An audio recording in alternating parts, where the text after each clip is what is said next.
ত্রয়োদশ জাতীয় সংসদ নির্বাচন ঘিরে জমে উঠেছে ঢাকা-২ আসনের প্রচারণা। কেরানীগঞ্জ ও সাভারের অংশ নিয়ে গঠিত এই আসনে সবচেয়ে বেশি সরব বিএনপি ও জামায়াত। তবে বিএনপির চূড়ান্ত প্রার্থী এখনও নিশ্চিত নয়। সম্ভাব্য প্রার্থী হিসেবে আলোচনায় রয়েছে বিএনপি চেয়ারপারসনের উপদেষ্টা আমানুল্লাহ আমানের ছেলে ব্যারিস্টার ইরফান ইবনে আমান অমি। অন্যদিকে জামায়াতের চূড়ান্ত প্রার্থী ইঞ্জিনিয়ার তৌফিক হাসান ব্যাপক গণসংযোগ চালাচ্ছেন। এখনো বিএনপির চূড়ান্ত প্রার্থী নির্ধারিত না হলেও আলোচনায় ব্যারিস্টার ইরফান ইবনে আমান অমি। জামায়াত ইতোমধ্যে তাদের প্রার্থী ঘোষণা করেছে বুয়েটের সাবেক ছাত্র ইঞ্জিনিয়ার তৌফিক হাসানকে। প্রচারণায় মুখর কেরানীগঞ্জে ভোটের মাঠে জনগণ তাদের মত প্রকাশ করেছেন। এদিকে বিএনপি ও জামায়াতের পাশাপাশি মাঠে আছে এনসিপি। তবে এখনো প্রার্থী চূড়ান্ত হয়নি। সম্ভাব্য প্রার্থী হাসনাত আব্দুল্লাহ।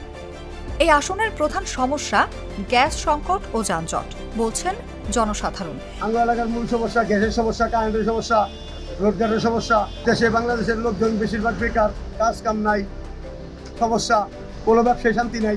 আওয়ামী লীগের লোক তো সব পলাইছে, মানে আছে বিএনপির লোক, বিএনপি আইতে পারে, আর যদি আল্লাহ পাক চায় তাহলে জামাত ইসলাম আইব। এনসিপি থেকে হাসনাত আব্দুল্লাহ ও আরও ২-৩ জন মনোনয়ন প্রত্যাশী এই আসনে প্রতিদ্বন্দ্বিতা করতে পারেন। তবে বিএনপির ভেতরে পিতা আমানুল্লাহ আমানের মনোনয়ন নিয়ে কিছু সংশয় থাকলেও কর্মী সমর্থকরা অমিত টিকিট পাওয়ার ব্যাপারে আশাবাদী।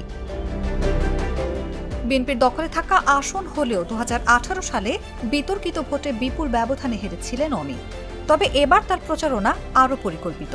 আর জামায়াতের প্রার্থী তৌফিক হাসান এলাকার রাস্তা, সেতু, গ্যাস সব সমস্যার বাস্তব সমাধানের আশ্বাস দেন। এখানে ব্যারিস্টার ইবনে আমান অমি, তারই জনপ্রিয়তা বেশি মন্ত্রী আমানুল্লাহ আমানের সাথে। কারণটা মোটামুটি আগে ভালো সার্ভিস ছিল, বর্তমানে একটু সার্ভিস খারাপ। বর্তমান একটু ডিস্টার্ব, আর রাস্তাঘাটেও বেশ কিছু সমস্যা আছে। ঢাকা-২ আসনের ভোটাররা নতুন নেতা ও উন্নয়নের আশায় অপেক্ষায় আছেন। নির্বাচনী ময়দান উত্তপ্ত হতে চলেছে, তবে জয়ী কে হবেন তা সময়ই বলে দেবে।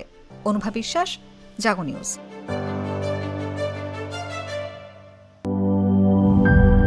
শিয়া বাটার ও ভিটামিন ই সমৃদ্ধ লিলি বিউটি সোপ, তারুণ্যময় উজ্জ্বল ত্বকের জন্য। রিমার্ক